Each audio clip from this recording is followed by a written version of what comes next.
Hello friends. मैं अवनीश कुमार। मैं एक मैनेजमेंट कंपनी का एमडी हूँ, जहाँ पे मैनेजमेंट की ट्रेनिंग दी जाती है, पर्सनालिटी डेवलपमेंट की। और बच्चों को इस लायक बनाया जाता है कि वो अपनी लाइफ में किसी भी जगह पे अगर इंटरव्यू देते हैं तो उसमें वो सेलेक्ट हो जाए, उनकी पर्सनालिटी में निखार किया जाए, कैसे चलना, कैसे उठना, कैसे बैठना। तो ये सारी चीज़ें इंसान को प्रैक्टिकली और थ्योरिकली बताई जाती हैं यहाँ पे ट्रेनिंग सेंटर में। तो मैंने सोचा कि कुछ टाइम निकाल के आप लोगों से भी अपनी बातें शेयर करूँ कि जो चीज़ें आप ऑर्गेनाइजेशन में आके पाते हैं वो चीज़ें मैं आपको फेसबुक के माध्यम से, ट्विटर के माध्यम से, इंस्टाग्राम के माध्यम से आप लोगों तक पहुँचाऊँ, जिससे कि आप मेरे तक ना पहुँच पाएँ तो मैं ही आप तक पहुँच जाऊँ। और कुछ जो मेन चीज़ें होती हैं इंटरव्यू क्वालिफाई करने के लिए, अपनी पर्सनालिटी में डेवलप करने के लिए, उन चीज़ों को आप तक पहुंचाऊं। मैंने अक्सर देखा है लोग रिटन टेस्ट तो क्वालिफाई कर जाते हैं, बैंकिंग, रेलवे, एसएससी, बट जब भी आप किसी इंटरव्यू को फेस करने जाते हैं तो इंटरव्यू में डिसक्वालीफाई हो जाते हैं। इंटरव्यू में डिसक्वालीफाई होने के पीछे कुछ छोटे छोटे रीजंस होते हैं जिसको आपका इंटरव्यू लेने वाला जज करता है, छोटी छोटी कमियों को पकड़ता है।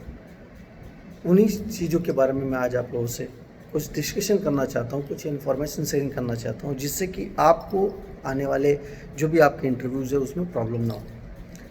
इंटरव्यूज़ में 2-3 चीज़ों को बहुत ज़्यादा इंपॉर्टेंस दिया जाता है, जिसको अगर आप थोड़ा सा गौर करें तो आप इंटरव्यू में आराम से क्वालिफाई हो सकते हैं।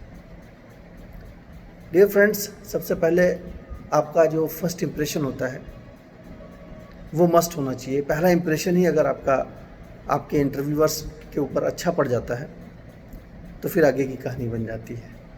और इंटरव्यू में इंट्रोडक्शन का बहुत ज़्यादा रोल होता है। First impression is the last impression. और इंटरव्यू में भी 3 चीज़ें मेन होती हैं जिनका आपको खास ख्याल रखना है कि इन 3 चीज़ों को अगर आप अपने इंटरव्यू में इन्वॉल्व करते हैं तो आपका जो इम्पैक्ट है वो इंटरव्यूअर्स के ऊपर बहुत ही अच्छा पड़ता है और कहीं ना कहीं वो आपको सिलेक्शन के नज़दीक लेके जाता है। सबसे पहला पॉइंट होता है अपने इंटरव्यू को अट्रैक्टिव बनाने का आई टू आई कांटेक्ट। आप जब भी किसी से कोई भी बात कीजिए अपनी आम लाइफ में या कहीं भी इंटरव्यूज़ देने जाते हैं तो आप एक चीज़ का खास ख्याल रखिए कि आप जब भी किसी इंसान से बात कर रहे हैं या किसी भी क्वेश्चंस का आंसर दे रहे हैं तो कस्टमर की आंखों में आंखें डाल के दीजिए, क्योंकि आंखें एक ऐसी चीज़ होती हैं जो आपके अंदर की सच्चाई को बयान करती हैं। आप जो बोल रहे हो उसका जो है कॉन्फिडेंस आपकी आंखों से झलकता है। तो आपके जो भी आंसर्स हों वो अगले के जो भी आपका इंटरव्यू ले रहा है उसकी आंख में आंख डाल के आपको बात करनी है। और आई टू आई कांटेक्ट इसलिए ज़रूरी होता है कि आपकी बातों का सीधा संपर्क इंसान से होता है। और जब आप अपने किसी भी सवाल का जवाब आंखें इधर उधर करके देते हैं, पलकें झपका के देते हैं या किसी डिफरेंट डायरेक्शन में दे के देते हैं तो आपकी बात का इम्पैक्ट अगले के ऊपर नहीं पड़ता है, जिससे कि आपकी बात का वज़न कम हो जाता है। लेकिन जब आप किसी की आंखों में आंखें डाल के कोई चीज़ बोलते हैं, बताते हैं, आंसर देते हैं तो उसका इम्पैक्ट बहुत अच्छा पड़ता है। दूसरी चीज़ होती है स्माइल।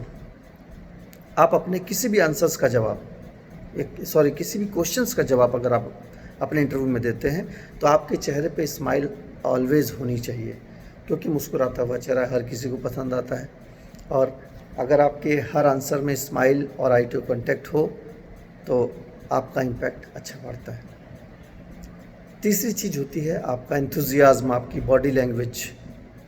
आपकी बॉडी लैंग्वेज अगर राइट वे में है, आपका स्माइल राइट वे में है, आपका आई टू कॉन्टैक्ट राइट वे में है, तो ये 3 चीज़ें जब भी आप अपने इंट्रोडक्शन में डालेंगे तो आपका इम्पैक्ट आपके सामने वाले के ऊपर अच्छा पड़ेगा और आप अपने इंटरव्यूज़ को आराम से क्वालिफाई कर जाएंगे। जब भी कोई इंटरव्यू लेने वाला आपसे कोई क्वेश्चन करता है तो कभी भी आपके चेहरे पर हेजिटेशन नहीं आनी चाहिए, आपके माथे पे सिकन नहीं आनी चाहिए, क्योंकि क्वेश्चन करने वाला क्वेश्चन ही इसलिए करता है कि वो आपको परेशान कर सके। और वहीं अगर आप किसी भी क्वेश्चंस को केयरफुली सुनते हैं, कूल माइंड होकर सुनते हैं, चेहरे पे स्माइल रहती है और अपने जवाब आप जब भी देते हैं तो आंखों में आंखें डाल के देते हैं, आई टू कॉन्टैक्ट करके देते हैं, तो उसका इम्पैक्ट आपका पड़ता है। और याद रखिए, इंटरव्यू देते समय कभी भी अगर आपको किसी क्वेश्चंस का आंसर नहीं आता है तो आप बातों को गोल गोल मत घुमाइए, आंसर को गोल गोल मत घुमाइए। फ्रैंकली बोलिए, सर मुझे इस क्वेश्चन का आंसर नहीं पता है या मैंने इसके बारे में नहीं पढ़ा है। क्योंकि समय जो टाइम होता है वो इंटरव्यू जो लेने बैठा हुआ उसका भी टाइम इम्पोर्टेंट है। और अगर वो आपसे कोई क्वेश्चन करता है और उसका फ्रैंकली आप जवाब देते हो, अगर आपको आता है तो आप जवाब देते हो, नहीं आता है तो आप सीधे आप मना कर देते हो। इससे इंटरव्यू लेने वाले का भी समय बचता है और आपके अंदर की क्लियरिटी निकल के सामने आती है कि आप जो बोल रहे हो फैक्ट बोल रहे हो। ओके, तो माय डियर फ्रेंड्स, इन 3 चीज़ों का अगर आप अपना इस्तेमाल अपने इंटरव्यू में करते हैं तो आई प्रॉमिस यू कि आपका इंटरव्यू कभी फेल नहीं होगा और आप कभी फ्लॉप नहीं होंगे। तो इन 3 चीज़ों का इस्तेमाल कीजिए। बाकी कुछ और प्रॉब्लम्स हो तो मेरे साथ शेयर कीजिए, मैं उसका आपको आंसर दूंगा। तब के लिए गुड डे।